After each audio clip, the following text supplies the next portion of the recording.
Bonjour à tous. Au cours de cet exposé, je vais essayer de démontrer que la verrière serait l'élément d'architecture le plus adapté pour la reconstruction de Notre-Dame. Je sais que de nombreuses personnes seront perplexes, voire choquées, tant cet édifice était implanté dans l'esprit collectif. Alors cet épisode de l'incendie de Notre-Dame de Paris n'est absolument pas unique dans l'histoire de l'architecture. J'ai mis 3 exemples ici. L'incendie de 1298, qui est l'incendie de la cathédrale de Strasbourg, qui est alors en construction.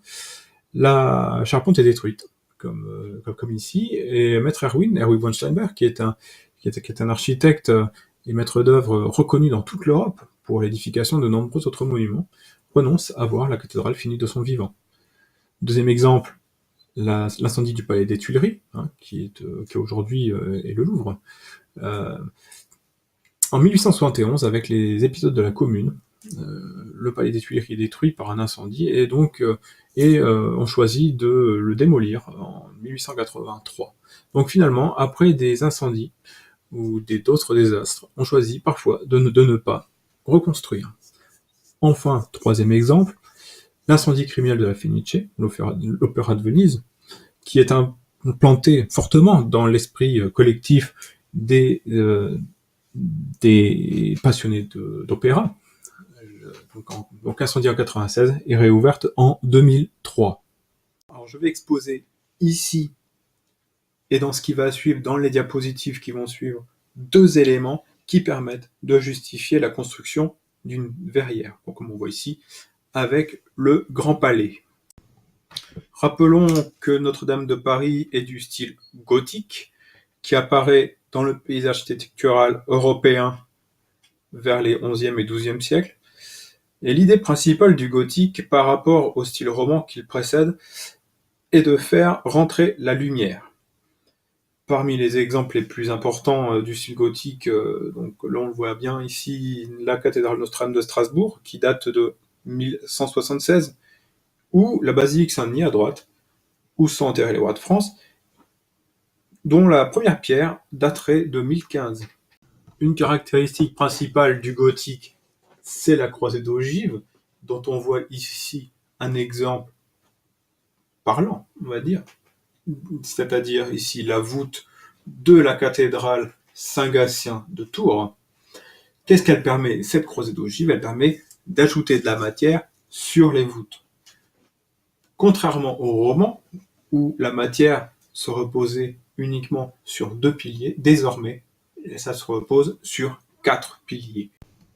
Avec cette croisée d'ogives, cela permet d'avoir des cathédrales beaucoup plus hautes, puisque l'on peut ajouter beaucoup plus de matière. Et de ce fait-là, on a la possibilité de mettre de très grands vitraux, comme à Chartres, comme à Reims, et c'est donc vraiment cette volonté de faire rentrer la lumière à l'intérieur de la cathédrale. Deuxième élément permettant de justifier la construction d'une verrière et la représentation du ciel, comme on voit ici à l'abbaye Saint-Germain-des-Prés à Paris, avec ses voûtes bleues étoilées. Il s'agit évidemment ici de représenter la demeure du Christ. Mais il existe de nombreux autres exemples que cette abbaye, notamment cette chapelle Notre-Dame de Condat à Libourne, dans Gironde. Alors ce qu'on va proposer, c'est une verrière reposant sur des ogives de béton, lesquelles reposent sur des arcs-boutants. Donc ces arcs-boutants, c'est ce qu'on voit juste en dessous, ces éléments d'architecture en fait qui servent à maintenir les murs de la nef. Avec une verrière, au moins 2 objectifs des bâtisseurs de cathédrales sont respectés. Le premier, la possibilité de faire rentrer la lumière, comme on a vu précédemment, et puis dans un objectif plus sacré, eh bien, plus besoin de représenter le ciel sur les voûtes, puisqu'il est physiquement là, il est au-dessus des têtes. Alors, comme tout projet, il y a des avantages et des inconvénients. Le premier, alors le numéro 1, c'est le poids d'une verrière, le poids. Quand on regarde un bâtiment comme le Grand Palais, on s'aperçoit que la verrière est soutenue par une charpente métallique. Cependant, ce problème peut être contourné par cette crosse d'ogive en béton, donc qui permettrait de la soutenir. De deuxième inconvénient, en l'occurrence plutôt un avantage, c'est une quantité nettement moindre puisqu'il n'y en aurait tout simplement pas. Et en troisième élément, un gain de temps très important, puisque il suffit d'un moule, il n'y a pas besoin de tailleur de pierre, il suffit d'un moule pour pouvoir couler du béton. Et même si le président Macron aimerait qu'elle soit reconstruite d'ici 5 ans, cette cathédrale, même avec cette proposition, ce ne serait pas tenable. Et enfin, une grande économie d'énergie, puisque d'abord au niveau humain, puisque c'est mécanisable comme projet de construction, donc moins d'ouvriers sur une période moins importante, et deuxième, une économie énergétique. Notre-Dame pourrait ainsi chauffer par le toit et par effet de serre. Alors pour les perplexes et les sceptiques, 2 exemples. Le premier exemple, c'est celui de la cathédrale de Reims, qui a été reconstruite en béton à la sortie de la Première Guerre mondiale. C'est cette charpente en béton qui date des années 30. Donc la proposition de la verrière qui reposerait sur des piliers en béton ne serait absolument pas novateur, ou tout au moins, ça serait pas nouveau, puisque le projet aurait déjà été fait. Cependant, le béton reste quand même le matériau de construction qui est le plus utilisé de nos jours.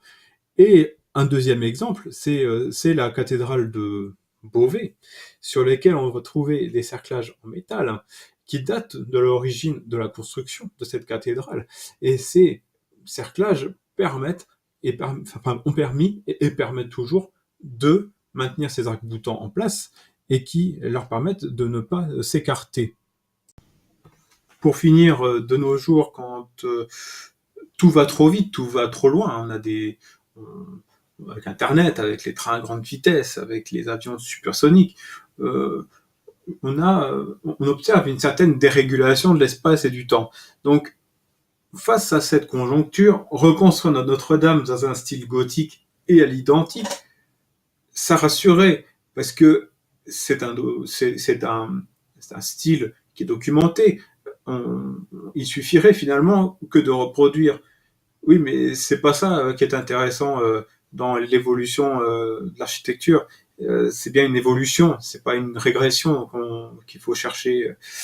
Et Audrey Azoulay, qui est la directrice générale de l'UNESCO, donc pas véritablement l'organisme le plus progressiste qui soit dans notre monde moderne, disait on va reconstruire la flèche de Viollet-le-Duc à l'identique. Oui, mais non, ça serait totalement hors sujet, parce que Viollet-le-Duc, quand il avait construit cette flèche, il répondait à une commande, et à une commande avec des critères bien précis, avec des critères de l'époque, donc du 19e siècle. Et ces critères ne sont plus les mêmes aujourd'hui. Donc, reconstruire, oui, mais reconstruire, mais ça ne signifie pas reproduire. Reconstruire, ça signifie bien interpréter, c'est-à-dire construire, reconstruire, mais avec les techniques d'aujourd'hui et avec des matériaux d'aujourd'hui. Je vous remercie de votre attention et à très bientôt pour de nouvelles vidéos.